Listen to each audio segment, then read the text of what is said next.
Hello guys, in this video I'm gonna show you how to delete Instagram account permanently. So let's start. First of all, you have to log into your Instagram account and then go to your profile.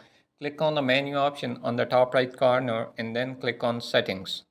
And in this portion, you just simply click on help and then click on help center. So just wait for a while. Okay, so in the search bar, you just simply type delete account permanently. And here you just select the first option, that how do I delete my Instagram account, and then just scroll down and click on delete your account option.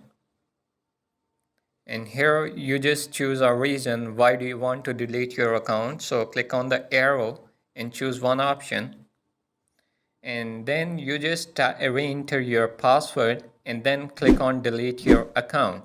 So I hope you guys enjoy this video. If you like the video, do like, share and subscribe our channel.